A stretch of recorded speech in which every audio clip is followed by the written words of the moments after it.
narrative. Welcome back to Twin Terror. I'm David. And I'm Gary, and that was Laura. That spirit you just saw go through the side of the camera. And Mike Johnson's telling members of the Republican Party to keep their disgruntled natures under wraps. Yes. If they got complaints with Republican leadership, they should just go to Mike Johnson and not go ranting in public to reporters about it. Don't air your dirty laundry out there. I'll listen to you, and then I'll ignore your...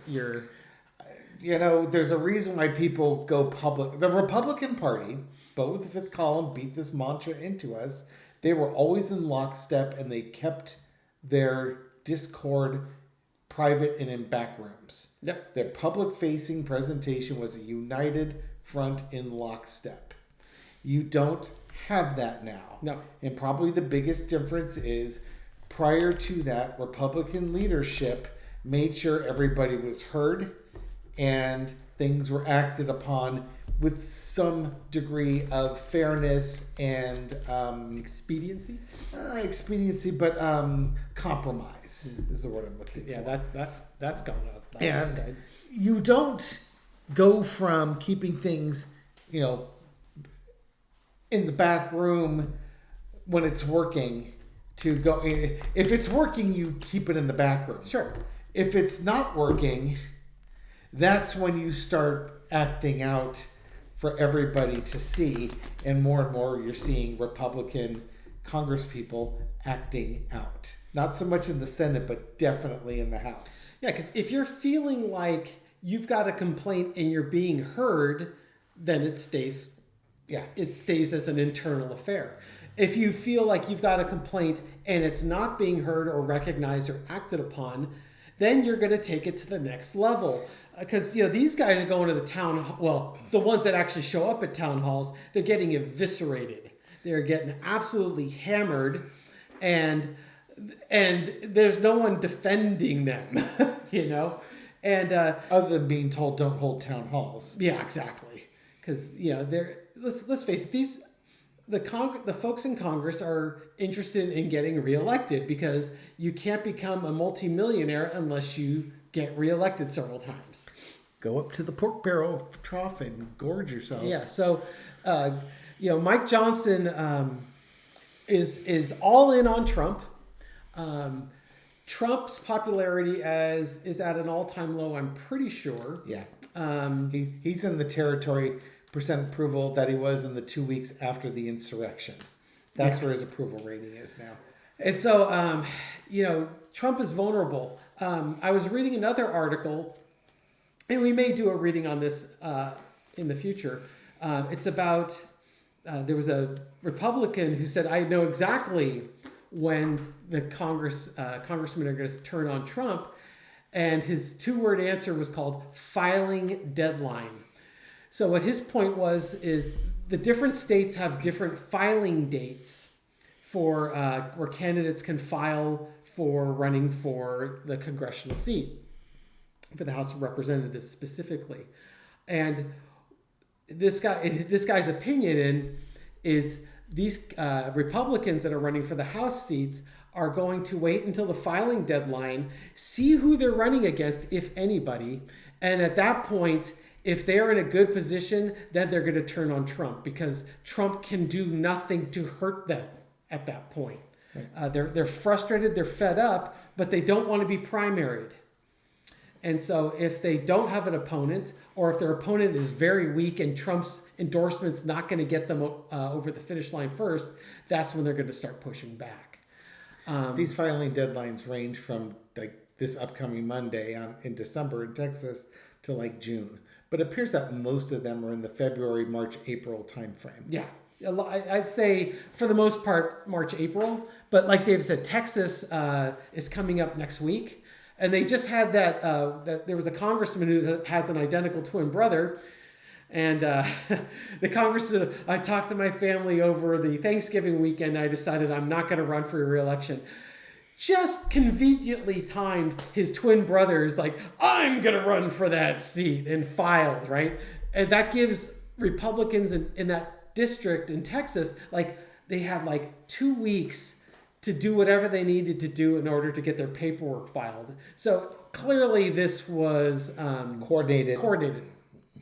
And this Congress said, I called Trump directly to tell him my decision because I wanted him to hear it from me. Yeah, I'm pretty sure you were pretty much in communication. I'm sure this was not a surprise to old dear leader of ours, that he was well aware of what your plans were. And there you go, right? Regardless, it's, yeah. There's a lot going on. A bit of a mutiny on the bounty. Yeah, so we're going to look and we at... all know Trump is the bounty paper towel dispenser to Puerto Rico. Oh, yes. Maybe the rest of the world. So we want to look at Mike Johnson's tenure as House, because it could be... Oh, is that what this reading is Yeah, about? that's what this reading is about. We're going to get to the point eventually, right? Just 6 minutes in. I wanted to look at the energy around Mike Johnson and how he's going to handle this mutiny and how much longer he's going to have his job. Well, how's that sound? Sounds like something to add to his bio on his Grindr account. Oh yes. Yeah, we could make that the third reading. How the Grindr account is going. Yeah, like black pepper. Okay, so Mike Johnson, how is he handling the dissent within the Republican Party? How's this working on Mike Johnson? This will be for entertainment purposes only. And his deck is upside down. Okay. Loser! You started off right. Yeah, exactly. Loser. Foundation of the reading is the Six of Wands. La, la, la, la, loser. Yeah, so the deck was upside down, and usually if you throw a card upside down, you read the reverse. This is the victory card. You know, I'm going to sort of spin this. Mike Johnson, he understands what happened in Tennessee. They won the seat, but... They won the seat, but they really, at a terrible cost. Trump carried that Tennessee district by 21 percentage points. Their congressional guy, he was a lieutenant colonel in the military and, total Trumper. I mean, this guy should have won by 21 points easy, and he won by 9. So they're claiming victory, but behind the scenes, they understand that they're in trouble. Loser. Challenge is the Queen of Pentacles. You need to take care of the people around you and the things that they hold dear and important. Remember, they had a hard time getting Johnson in there. Yeah, exactly. And so Trump and Johnson are claiming all these great victories, but the fact of the matter is they're ignoring the people that got them their victories. Energy underneath is the Magician. We have normally call this, the old Trumpian magic there, just being able to manifest a result that suits them best. And maybe that's what Mike Johnson is hoping, that the old Trumpian magic can keep these guys in line long enough. In the past, you got the Hangman looking at things from a different perspective and not being happy in the situation you're finding yourself in. So, this is probably the Republican spin on, well, we retained the House in Tennessee despite all what the radical left was throwing at us, the millions of dollars. The radical left lunatics. But the fact of the matter is the Republicans are in a bad way, because any district that maybe Trump carried by 10 points or less is now up for grabs. If Tennessee is a reasonable barometer. Believe me, Tennessee's pretty red. Current energy for Mike Johnson and his mutiny is the Eight of Swords. He's tied himself to Trump and Trump's agenda. He really doesn't have a way out from this. He's all in. Overarching energy is the Two of Cups. You might be wanting Trump's magic, but you need to work with the people that are supporting you and helping you achieve your victory. You've got to find some way, some common ground, some way to come to an agreement with them. They're stuck with him. Yeah. Lesson to be learned is the Seven of Wands. Yeah, I hope you're comfortable defending your actions, because the Republican revolt is going to continue, and there's going to be more and more people taking actions against you. And the outcome is the Emperor, because you've changed yourself to the Emperor and the Emperor's message. Yeah, he's in the seat. He's the only practical choice. They were hoping for something new from him, to carry on. But now they're stuck with this guy. He's trying to put on this face like, we need to come together as a party. But underneath, it's all illusions. He doesn't work for them. He's going to tell them he's going to work for them, but he works for Trump. He's going to fight for them. Yeah, he's working for Trump. He works for one person alone, and that's Donald Trump. Yes. Okay. So there you go. It's just again, Marjorie Taylor Greene's probably the only thing she regrets in all her time in Congress was not being the person who will take Mike Johnson out of his speakership role. She's been like, a starving pit bull at the gate, and he's the big juicy steak on the other side, and she wants nothing more than just eviscerate that guy. Yeah. Well, I think she has a real axe to grind with a lot of the male Republican Congress members. She doesn't like the whole Israel thing, and I think she's understanding just how many members of Congress are on Israel's payroll, and the whole pedo thing. She's not a big fan of that either, and a lot of congressmen seem to be protecting a lot of people here. Yep. So I think part of it's ideological, that she has her sacred cows, and those folks aren't serious, which is an amazing sentence to say when you're talking about Marjorie. Yeah, exactly. Space laser lady. But what's going to happen with Mike Johnson between now and say the spring equinox? Because I think that's probably I don't think he'll last that long. Usually it's around the budget, but he's gone. Okay. by springtime next year, this dude's gone and he's sent packing. Probably because Trump is no longer there to protect him. Yeah, this is going to be bipartisan. He's going to be tossed. I think what's happened is Trump is no longer there to protect him. Yeah, the Congress is now coming back into its own. They may offer him an out. This could be bipartisanship, but the hard part with removing him is who do you replace him with? This could be that opportunity that that Congress at that point is flipped, and the Dems are. It's almost like the Dems are now in charge. He's given the boot, and there's a new king in town. Well, that was pretty clear. Yeah, he's not in power now. It could be because the Republicans and the Dems bring in a new person who's going to lead, or the Congress is flipped and you've got the Dems in here, and they might work with some Republicans to find somebody who can lead in a bipartisan. I'm sure it'll be Hakeem. If it's the Dems, it'll be Hakeem Jeffries. I mean, I doubt that they would come up with somebody new. But, I think by springtime he's gone and somebody new's in charge. There you go. Current energy. Yeah. That's encouraging. Boy, I feel a lot better than our December energy read. That was kind of a Debbie Downer. All over the place, man. God. All right. So, I'm not sure where I want to go with this next. Because I was going to ask about the Republicans doing a mutiny on him, but it seems like... Oh, you can do it. I mean, the mutiny might be them leaving there, just quitting. Yeah. All you need is like 6 of them to quit. Just say, I'm done, bye. Yeah, I mean, it's one thing to say you don't want to run again. It's another thing to leave before your term is up, right? So, or, you vote for Hakeem Jeffrey. You vote for a new speaker and you cross party lines to vote for a Democrat. It's suicidal. Yeah. Career ending. How is Trump feeling around the... Well, I'm going to stop on that one because I want to talk about something you said.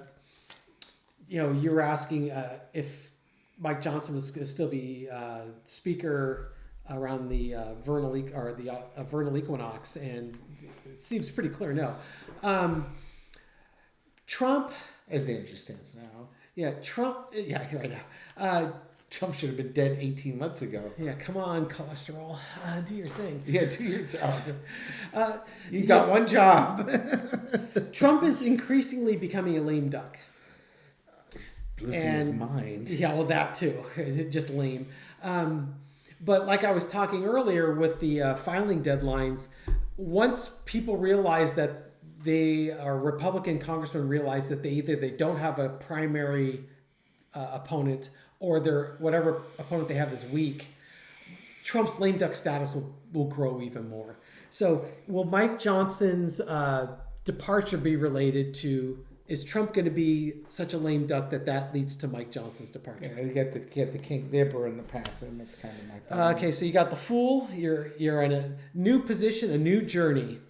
I'm just going to do yes or no. Yeah. The primary thing is you had a victory. So we were going in a different direction because there was a victory. So someone won. There was confusion. We weren't sure the sun hadn't come out, and there's a different confused path, and temperance, balance. Some major arcana in this. And then the star, the best of democracy. I think it's something to do with. I'm kind of wondering if it's Trump's mental state gets to a point where he becomes ineffective because he's been removed. Possibly. I see Epstein files. You think it's Epstein files? Epstein files. Secrets revealed the Epstein files. Congress people resigning. Probably because it's not just the sex trafficking of girls; it's the money. That's interesting. And if your name's all over the Epstein files financially, time to take a walk. Could be. For me, I'm feeling like Trump's mental capacity is at such a state that he is no longer. He might not even be in office at this point. My earlier readings I had showed him out of power by March. Dave had it later this month, but. In Dave's case, it could just simply be his lame duck status is cemented. Because it's just like it just doesn't feel like he's going to be gone. Now, there were people that were posting up on a live the other day that some intuitives, excuse me, something like about the 13th or 14th that he is gone, like pushing up the daisies, rotting corpse in the field type thing. And maybe, wouldn't that be great? But I don't think we ever get to be so lucky. Yeah. So it just feels more like, when I get the death card for him or the tennis swords or something like that, it's probably more likely that he's just effectively out. He can't do anything. He's not effective as a leader anymore and influence. That doesn't mean he's not going to sign executive orders and be the worst version of himself he could possibly be. But, with everything we're seeing with Hegseth, and the actions by the U.S. government, it's like he doesn't have the backing of Congress. And if he doesn't have the backing of Congress, he is truly powerless. Yeah. And it just feels like would seem fairly reasonable in 2 weeks' time with some Epstein files being released, more stuff coming out with these illegal orders that were being given, so on and so forth, that he loses the backing of Congress to the point that no legislation can get through that Trump wants. Yep. Yeah, so his lame duck status. So basically, yes, lame duck that's the kind of the working definition of a lame duck. Right. Exactly. Okay, that's what I got. Would you like to do any more readings? No. Okay, so how about we do some shout-outs? Thank you so much. Shout. Yes, let's give Gets tough stains out. These are the stains you can do without. Come on. Okay, how about a shout out for Truck? I wonder if Truck's Klingon. You don't have to shout out my one cat, but we are. Little dude. Who's a huge boy. I wonder how huge little dude is. Yes. When you shake the food canister, he comes running. That's right. I've got, let's see. move on to this next one. Got to get past my Tahoe They've pictures. got all these pictures here. I know. I have to take screenshots and they get sort of buried because it takes me a long time to catch up. I'm up to November 25th. All right. Let's see. Tammy wants a happy Thanksgiving from my kitty Mochi and me. Oh, thank you. Happy Thanksgiving. Happy 2 weeks after Thanksgiving. Watch out for the cups. The Yeah. cats like to knock those things off of things. Imjurst Imjurst. rescued Bart and Yori. And now, oh my gosh, Bart is a special blend tabby cat with Bengal spots, and he has ocular pre-melanoma. Oh man. Hope you're doing okay, Bart. So Bart and Yori, We have a keep page of swords for you. keep fighting. Keep fighting the good fight. More Tahoe Tahoe pictures. Oh my, honeymoon pictures. How did Oh those get dear. Yeah, there they are. Oh my, bobbing for kittens. What were you guys doing in that island? Dorlinda Chong. Dorlinda Chong. She's been to Tahoe and it's beautiful, but now lives in the Mojave Desert for the last 50 years. It's kind of like Tahoe, but not really at all. Ah, okay.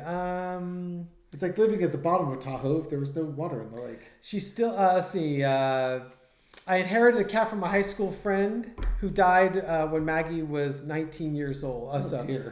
Her high school friend Lynn, who died when Maggie the cat was 19 years old. That's what I figured. Maggie the cat has had her 21st birthday on October 17th. She passed away a month later. So a card for Maggie the cat. Ta-da! We got the King of Wands. Yeah, things to do. But let's see. She had other cats. I still have my own cats. Specs, Blaze, Tully, Zuzu, and Cafe Latte. And for the rest of them, we got the judgment card. That's right. May they all howl in unison in honor of Maggie the cat. And That's what doggy. that's what Punky sounds like. Wow. And then a card for the rest of us. What card is that going to be? It's going to be the 4 Wands. Oh, get out. Hopefully we get out there and celebrate by spring that we're through all of this and we could start making things better again. All right, folks, thank you so much for watching. We'll catch you soon. Thank you, everyone. Take care. Bye.